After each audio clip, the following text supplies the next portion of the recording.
احبار 20واں باب۔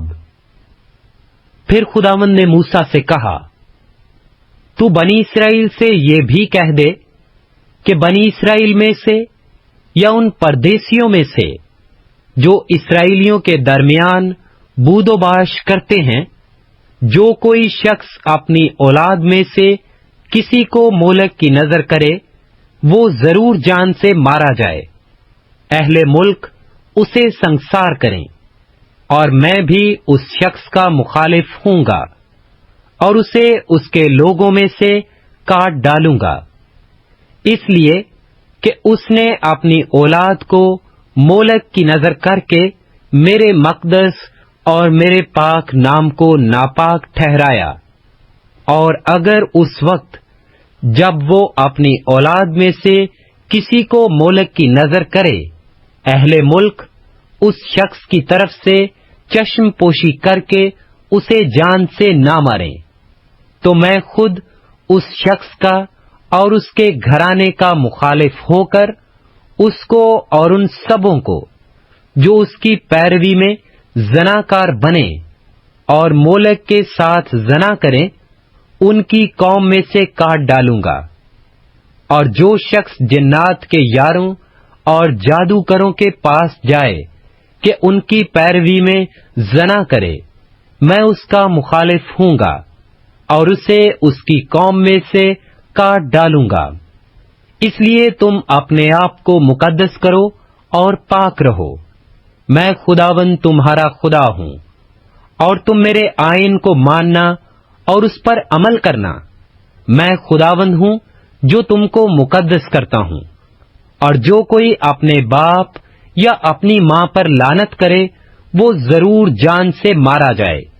اس نے اپنے باپ یا ماں پر لعنت کی ہے، سو اس کا خون اسی کی گردن پر ہوگا۔ اور جو شخص دوسرے کی بیوی سے یعنی اپنے ہمسایہ کی بیوی سے زنا کرے، وہ زانی اور زانیہ دونوں ضرور جان سے مار دیے جائیں۔ اور جو شخص اپنی سوتیلی ماں سے صحبت کرے، اس نے اپنے باپ کے بدن کو بے پردہ کیا، وہ دونوں ضرور جان سے مارے جائیں، ان کا خون انہی کی گردن پر ہوگا۔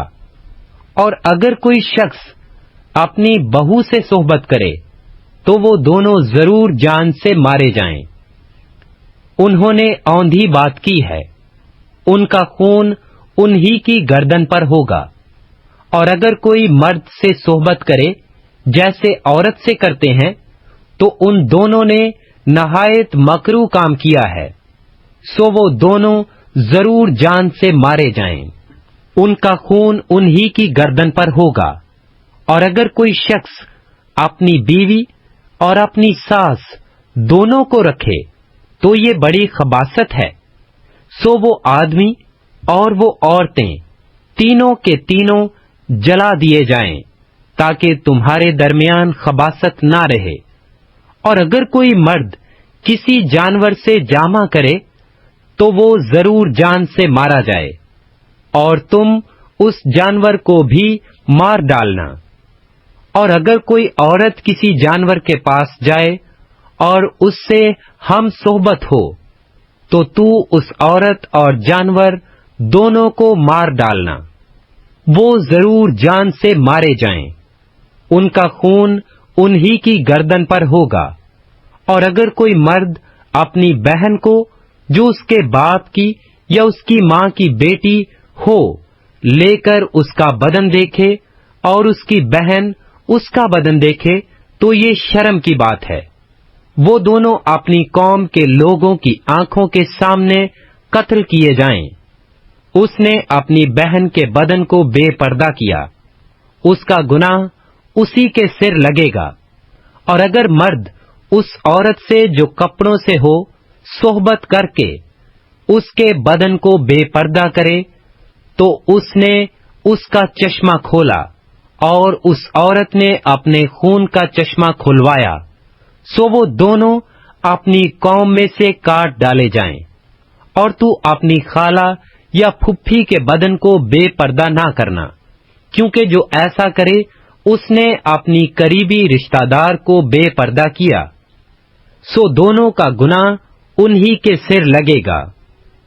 اور اگر کوئی اپنی چچی یا تائی سے صحبت کرے تو اس نے اپنے چچا یا تاؤ کے بدن کو بے پردہ کیا، سو ان کا گناہ ان کے سر لگے گا، وہ لاولد مریں گے۔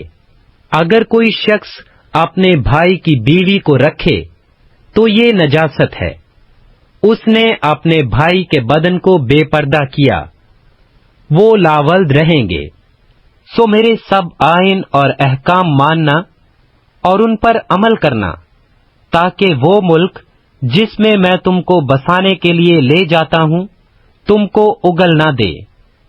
تم ان قوموں کے دستوروں پر جن کو میں تمہارے آگے سے نکالتا ہوں مت چلنا، کیونکہ انہوں نے یہ سب کام کیے، اس لیے مجھے ان سے نفرت ہو گئی۔ پر میں نے تم سے کہا ہے کہ تم ان کے ملک کے وارث ہوگے، اور میں تم کو وہ ملک جس میں دودھ اور شہد بہتا ہے تمہاری ملکیت ہونے کے لیے دوں گا۔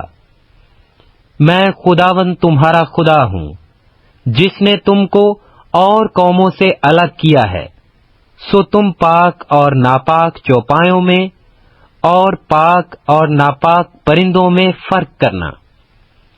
اور تم کسی جانور یا پرندے یا زمین پر کے رینگنے والے جاندار سے جن کو میں نے تمہارے لیے ناپاک ٹھہرا کر الگ کیا ہے اپنے آپ کو مکروہ نہ بنا لینا، اور تم میرے لیے پاک بنے رہنا، کیونکہ میں جو خداوند ہوں پاک ہوں، اور میں نے تم کو اور قوموں سے الگ کیا ہے تاکہ تم میرے ہی رہو۔